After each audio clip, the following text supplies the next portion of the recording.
পাক তোদের জন্য দিলাম, কোরআন পড়বি আর আমি যা বলেছি সেটা মেনে চলবি, দুনিয়াতে চিন্তা থাকবে না আর আখিরাতেও চিন্তা থাকবে না। কিন্তু আমরা বললাম কি, কোরআন কখন পড়লাম? মরার আগে না পরে? বলেন, কোরআন আমরা কখন পড়ি? মরার আগে না পরে? মরার আগে।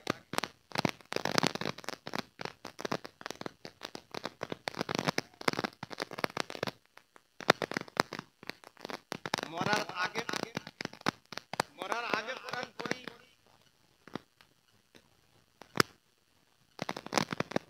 বাপ মরে গেছে, এবার বেটার ঘুম ভেঙেছে, এবার কোরআনের দরকার আছে, নিয়ে আয় মৌলবি ভাড়া কর।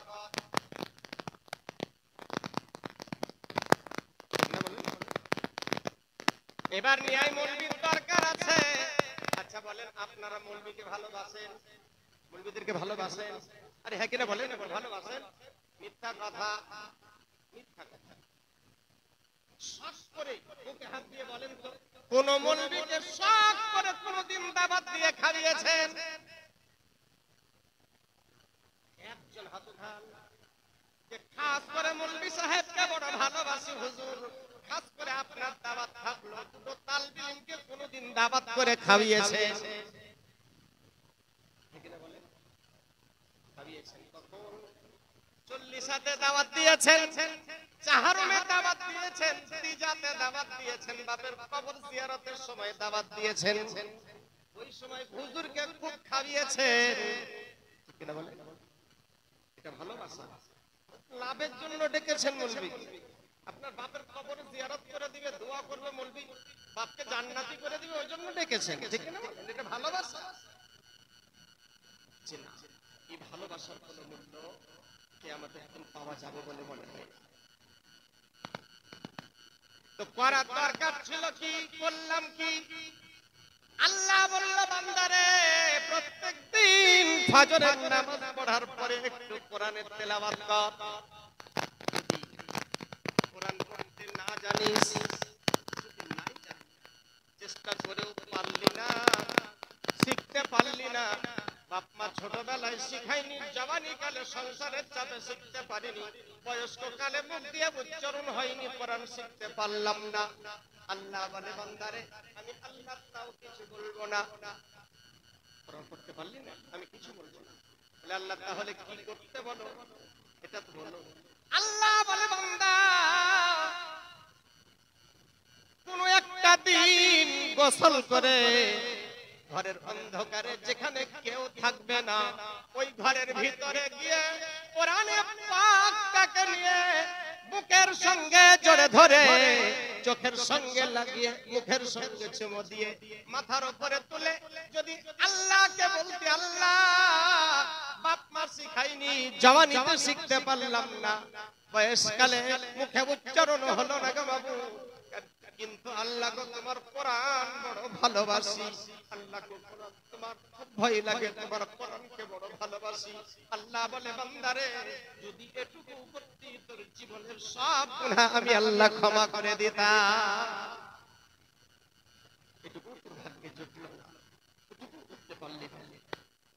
আল্লাহ বলছে, সারা জীবন যা ইচ্ছা তাই কর, আমি আল্লাহ।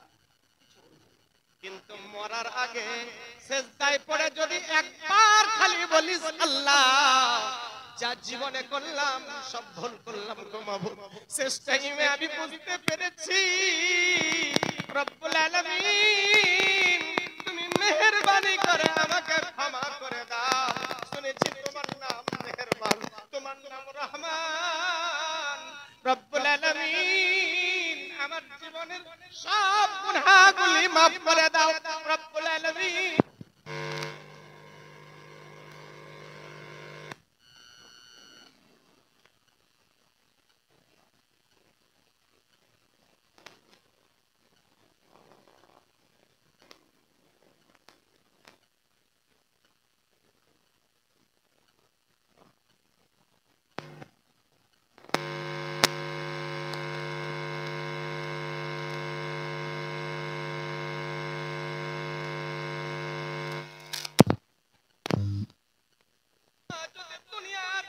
মানুষ জেনে নিত রব্বুল আলামিন আমার জীবনের গুনাহ যদি দুনিয়ার কোন মানুষ জেনে নিত, মাওলানা কারীম দুনিয়ার মানুষ আমাকে হুজুর বলে কেউ ডাকতো না।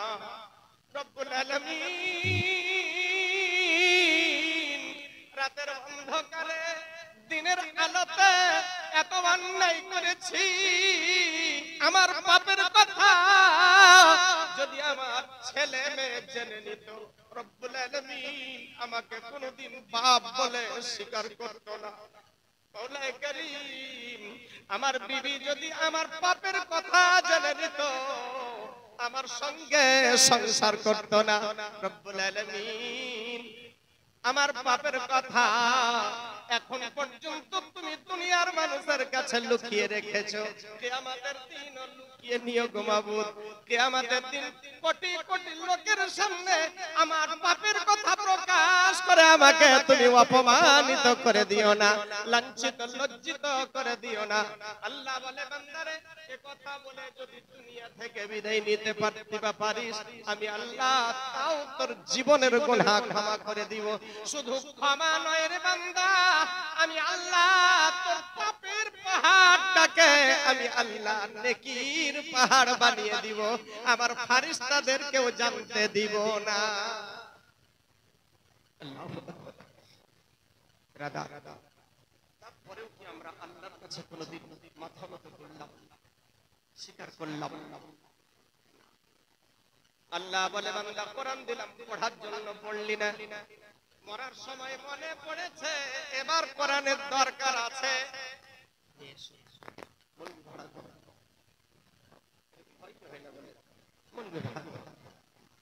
মৌলবি আনা হয় হুজুর কোরআন তেলাওয়াত করে দেন। আল্লাহ বলে হে দুনিয়ার মানুষ, কলমা দিলাম পড়ার জন্য। আচ্ছা আমরা কলমা পড়ি কখন? আমরা কলমা পড়ি কখন? মরার আগে না পরে? আগে। মানুষ যখন মরে যায় তখন মনে হয় এবার কলমার দরকার আছে।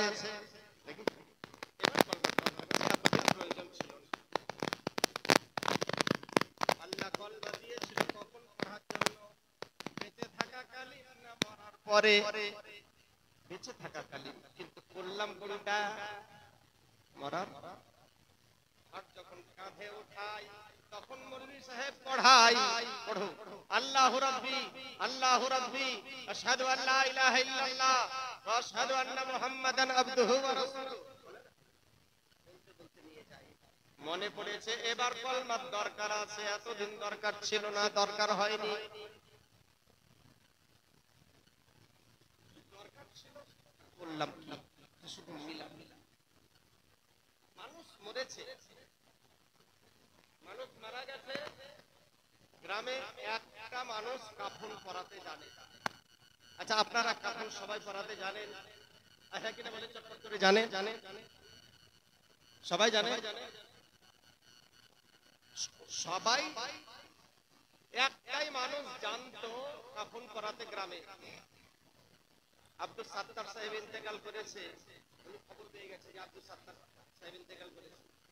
ইনি মনে মনে ভাবছেন যে এখনই তো খবরটা আসবে আমার কাছে, আর কাফনটা তো আমাকেই করাতে হবে, আর আজকে যদি রায়গঞ্জে না যায় ৫,০০০ টাকা লস।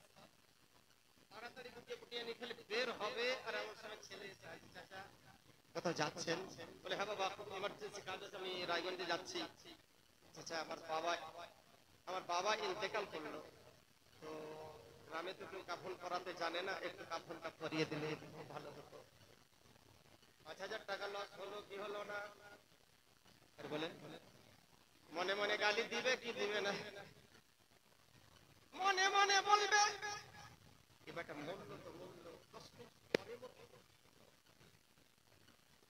10 মিনিট পরে মরতে তো আমি পার হয়ে যেতাম, ৫,০০০ টাকা লস হতো না।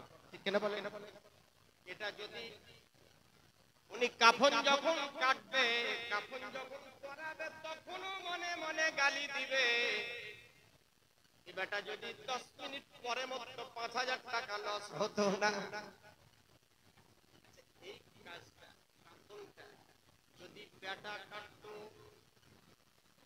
বেটা যদি কাটতো, বাপের পুরানো জীবনের কথা বেটার মনে পড়ে যেত। এতদিন মনে পড়েনি, কিন্তু যখন বাপ মরে গেছে, কাফন যখন বেটা নিজের হাত দিয়ে কাটবে, টপ টপ করে চোখের পানি কাফনে পড়বে। আল্লাহ বলে যে বাপ মরে গেছে আর বেটার চোখের পানি কাফনের সঙ্গে জড়িত আছে, আমি আল্লাহ ওই বাবাকে জাহান্নামে দিতে আমি আল্লাহ লজ্জা পাই। আমি আল্লাহ ওই বাপকে জাহান্নামে দিতে আমার শানের খেলাফ। আমি আল্লাহ, আমি দয়াময়, ওই বাপকে জাহান্নামে দিতে পারি না। কিন্তু করলাম আমরা, বেটাকে এমবিবিএস করলাম, এমডি করলাম, কত ডিগ্রি করালাম, কিন্তু কাফন পরানো শিখালাম না। বেটাকে লাশ ধোয়াতে হয় কিভাবে জানলাম না। মরার পরে বেটা যখন বাপের লাশ খানা ধোয়াবে, মনে মনে বলবে রব্বুল আলামিন, এই বাপ আমাদেরকে সারা জীবন ছোট্টবেলায় গোসল করিয়েছে, কত পরিষ্কার করেছে, পায়খানা করেছি নিজের হাত দিয়ে বাপ পরিষ্কার করেছে, পায়খানা পেশাব করেছি বুকের উপরে জড়ে ধরেছে। রব্বুল আলামিন, আজকে আমার বাবা তোমার কাছে চলে গেল গো বাবু, আল্লাহ আর বাবার সঙ্গে একটু দয়া করিও, আমার বাবাকে তুমি জাহান্নামের আগুনে দিও না। চোখের পানি পড়বে কি পড়বে না? কি দরকার ছিল জীবনে, আর করলাম কি? শুধু এটাই মনে রাখবেন। তারপরে বাবা ইন্তেকাল করেছে, মৌলভী তালবিল এসেছে, কোরআনের তেলাওয়াত করছে, বাড়িওয়ালা বলে হুজুর 3 খতম করতে হবে, 3 খতম কাকে বলে ওটাই জানে না। 1 খতম করতে 5টা তালবিল, 5টা মৌলভী ছাল চামড়া উঠে যায়, একটা খতম করতে 3 খতম লাগবে। মৌলভী সাহেব বলে ঠিক আছে। মৌলভী ভালো করে জানে, ফতোয়া জানা আছে, 3 বার সূরা ইখলাস পড়লে 1 খতম হয়, 1 খতমের নেকি পাওয়া যায়। দিল শর্টকাটে মেরে কেন মরার দিনে টাকা দিবে? জীবনেও দেয় না। টাকা যখন দিবে না, ওই 3 ঘন্টা ধরে 1 খতম পড়বে মৌলভী, জীবনে পড়বে জীবনে পড়বে না। ও 3 বার কুল হল্লা বলে ও খতম পার করে দিবে। এটা বাস্তব কথা বলছি। কেউ বলবে কি বলবে না জানি না, আমি বলি এটাই সত্য, এটাই বাস্তব। একটা পারা পড়তে একটা মৌলভীকে কমপক্ষে আধা ঘন্টা সময় লাগে। কতক্ষণ? একটা হাফিজ সাহেব যদি হয় তো কমপক্ষে ওকে 30 মিনিট সময় লাগে। আর যদি স্পিড নিয়ে পড়ে 10 মিনিটেও হয়, 10 মিনিটের আগে হয় না। আচ্ছা, সবচাইতে স্পিডে যদি পড়ে 10 মিনিট করে যদি লাগে, 30 পারা পড়তে ক ঘন্টা লাগবে বলেন? 300 মিনিট নাকি? 300 মিনিট সমান 5 ঘন্টা। একটা মৌলভী 5 ঘন্টা পড়ে। আরে বলেন না গো, পড়ে 1 খতম 3 খতম কি করে হয়? ওই রকম করে যেমন দানা পানি তেমনি কাম,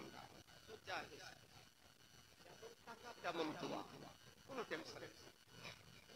বাপ মরেছে, জমির দলিল কার হাতে? বেটার হাতে। বাড়ির দলিল কার হাতে?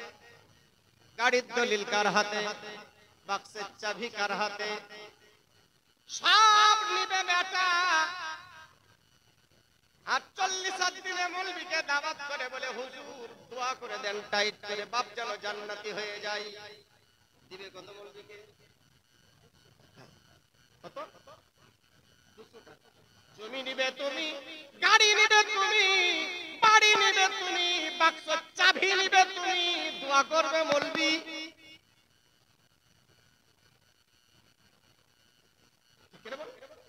দোয়া করবে মৌলভী, 200 টাকায় জান্নাত।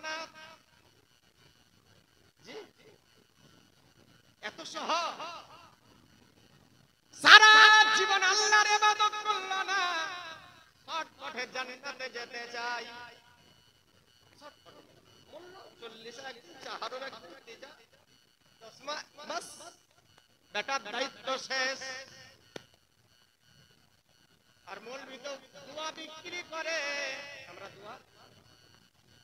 আমরা দোয়া কি করি? বিক্রি করি। যত বিক্রি তত লাভ, যত বিক্রি তত যত সেল হবে তত লাভ হবে।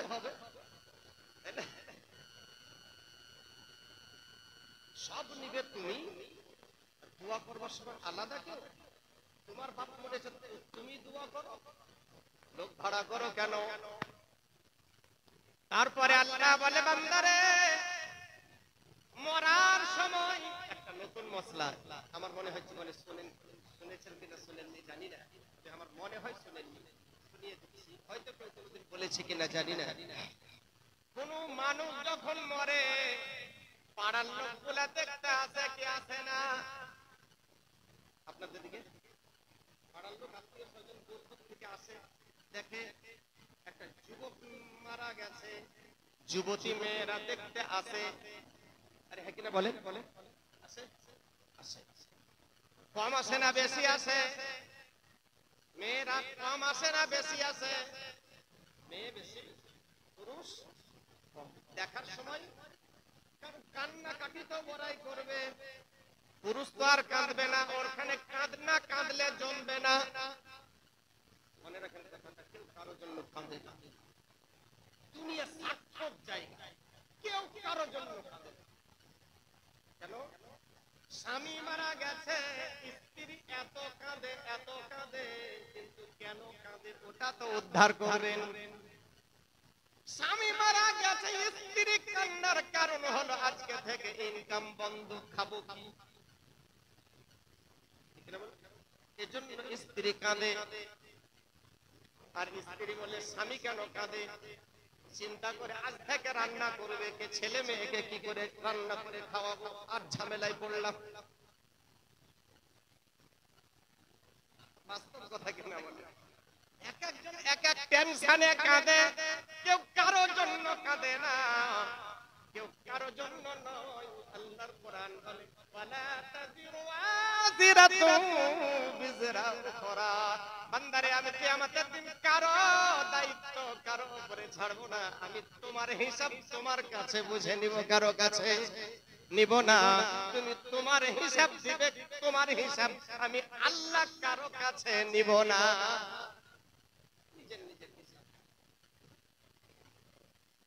তারপরে একটা সুন্দরী যুবতী মেয়ে মারা গেছে, পাড়ার যুবকেরা আসে কি আসে না? দেখতে আসে। কিছু মেয়ে আছে, সংখ্যায় খুব কম, যারা নিজেকে পর্দা করে রাখে, নিজেকে লুকিয়ে রাখে। সারা জীবন কোন পুরুষকে নিজের চেহারাটা দেখালো না। ওই মেয়েটি যখন মারা যায়, পাড়ার যুবকেরা দলের দল যায় আর চেহারাটা দেখে। সারা জীবন চেহারাটা কোনো পুরুষকে দেখালো না, আর মরার পরে বাপ মা আত্মীয় স্বজন মুখটা খুলে দিয়ে গোটা পাড়ার যুবকদেরকে দেখায়। আর যুবকেরা বাইরে গিয়ে মন্তব্য করে, জানেন মালটা দারুণ ছিল রে। বাস্তবে এটাই সত্য। এরকম মন্তব্য হয় কি হয় না বাইরে গিয়ে? আচ্ছা বলেন, একটা যুবক একটা যুবতীর সঙ্গে জীবনে বেঁচে থাকাকালীন সাক্ষাৎ করা জায়েজ ছিল কি? আরে হ্যাঁ কিনা বলে শরীয়ত জায়েজ করেছে? করেনি। আমরা দেখছি এটা আমাদের ব্যক্তিগত ব্যাপার, কিন্তু শরীয়ত পারমিশন দেয়নি। সারা জীবন বেঁচে থাকাকালীন দেখার পারমিশন শরীয়ত যাকে দিল না, মরার পরে আত্মীয়রা মুখ খুলে পাড়ার লোককে দেখালে কি করে? কোন মৌলবি জায়েজের ফতোয়া দিল? কোন হাদিস কোরআন জায়েজের ফতোয়া দিল? কেন তুমি পাড়ার যুবকদেরকে নিজের বেটির চেহারাটা দেখালে বলো? দেখাই তো। আরে বলেন দেখাই, আপনাদের দিকে দেখাই, মুখটা ঢেকে রাখে না, খুলে দেয়। পাড়ার লোককে শুধু দেখাই নয়, এখানেই ছেড়ে দেয়নি, এখানেই ছেড়ে দেয়নি, নিয়ে গেছে জানাজা গাহে, জানাজা পড়ানো হলো। একটা পুরুষ মারা গেছে, জানাজা গাহে নিয়ে গেছে, জানাজা হয়ে গেল, জানাজা হবে। তো ওই সময় দেখবেন জানাজার আগে কিংবা পরে দুটো মেয়ে ওরা দূর থেকে এসেছে, দেখতে পাইনি, বাড়িতে দেখা হয়নি, ও জানাজা গাহে চলে গেছে। বলে দিলে ভালো হতো, দেখতাম। এরকম হয়, মেয়েরা জানাজা গাহে যায়, জানাজার শেষে মুখটা খুলে দেখানো হয়। আচ্ছা বলে, তুমি একটা মেয়ে মানুষ, তুমি পর পুরুষকে দেখবে, সেও আবার জানাজা গাহে, হাজারো পুরুষের মাঝখানে তুমি ঢুকলে কোন লজ্জায়, ঠিক না? আর যদিও তারা ঢুকলো, এ পুরুষেরা তোমরা ওই মুখখানা খুলে দেখালে কোন লজ্জায়, বিবেকে বাঁধলো না। শরীয়ত যেখানে না জায়েজ করেছে, তুমি জায়েজ করার কে?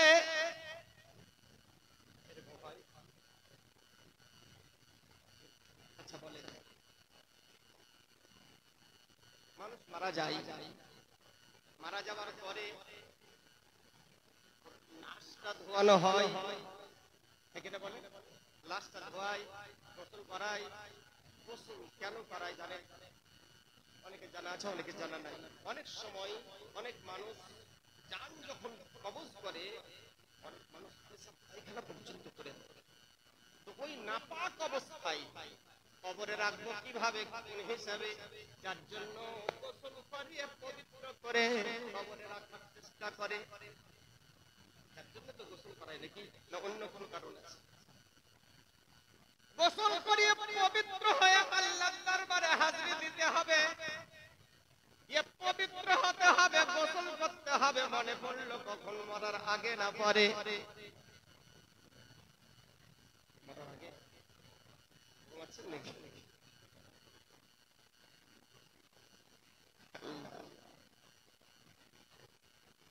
মরার পরে মনে পড়েছে এবার গোসল করতে হবে, এবার গোসল করাতে হবে, এবার পবিত্র হতে হবে।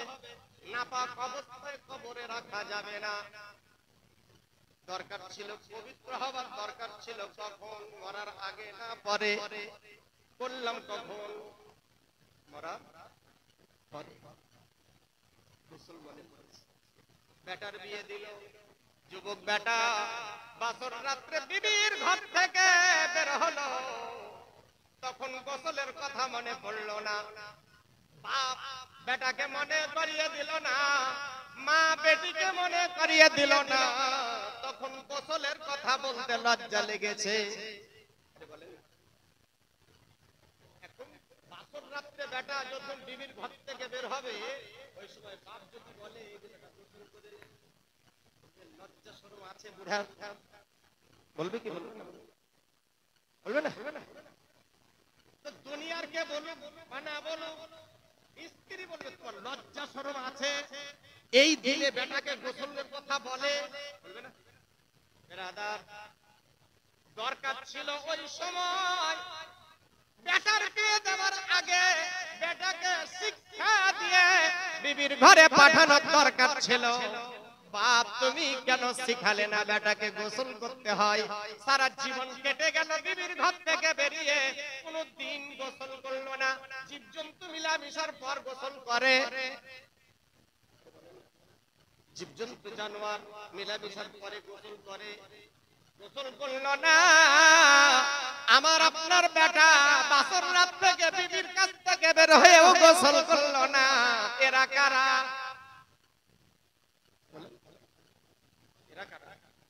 এরাও তো জীবজন্তু জানোয়ার। ও গোসল করলো না, তুমিও করলে না, তো তুমি কে?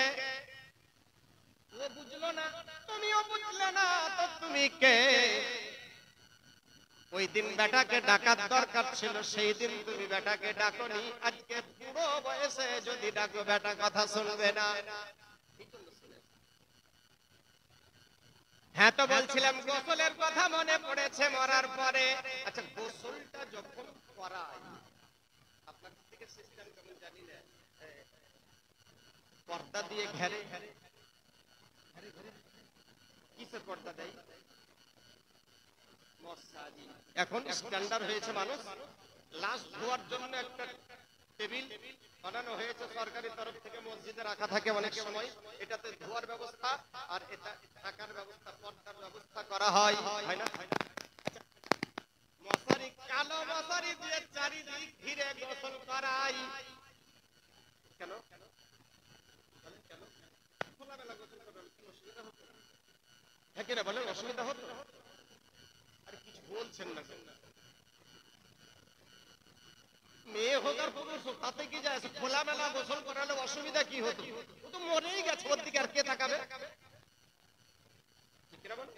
কিন্তু না, গোসল করাবার সময় পর্দা করা হয়, কালো রঙের মশারি, বাইরে থেকে যেন ভিতরে চোখের দৃষ্টিশক্তি না পৌঁছায়, বাইরে থেকে যেন ভিতরটা দেখতে না পায়, যার জন্য কালো রঙের মশারি দিয়ে গোসল করানো হয়। কেন? মরা গোসলের সময় পর্দা করতে হবে, এখন জানতে পেরেছে। পর্দার দরকার ছিল কখন? মরার আগে না পরে? বলে পর্দার দরকার ছিল কখন? মরার আগে না পরে? বললাম কখন? সারা জীবন মৌলবি চেঁচিয়ে চেঁচিয়ে গলা ফাটিয়ে দিল, মায়েরা পর্দা করো, পর্দা করো, পর্দা করো, কিন্তু মৌলবি যত বলে তত বেপর্দা চলে। রাস্তার ধারে মায়েরা ছায়া পরে গোসল করে, সেদিন পর্দার কথা মনে পড়ল না। যুবকেরা জাঙ্গিয়া পরে গোসল করে, সেদিন লজ্জা লাগলো না। মরার পরে পর্দা মনে পড়েছে, এবার পর্দার দরকার আছে, নিয়ে কালো মশারি যেন বাইরে থেকে দেখতে না পায়। পর্দার দরকার ছিল মরার আগে, বললাম তখন। মরার সময় ওষুধ খেয়ে কাজ হবে, মরার টাইমে আমাদের অবস্থা সেই।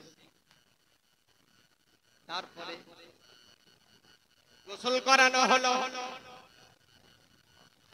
কাফন করানো হলো, এবার আতর নিয়ে আই, সুরমা নিয়ে আই, কর্পূর নিয়ে আই, গোলাপ জল নিয়ে আই। এরকম হয় কি হয় না? বলে এগুলা কেন? বলে এটা সুন্নাত। বলে আতর, বলে ওটাও সুন্নাত। কর্পূর, বলছে ওটাও সুন্নাত। মরার পরে সমস্ত সুন্নাতের ভিড় লাগিয়ে দিয়েছে, মরার আগের সুন্নাতের সঙ্গে কোনো সম্পর্ক ছিল না, মরার পরে সব সুন্নাতের ভিড় লাগিয়ে দিয়েছে। সুন্নাতের দরকার ছিল কখন? মরার আগে না পরে? বললাম কখন? সব সুন্নাতের ভিড়। এখন যুগ হলো শর্টকাট, শর্টকাট মানে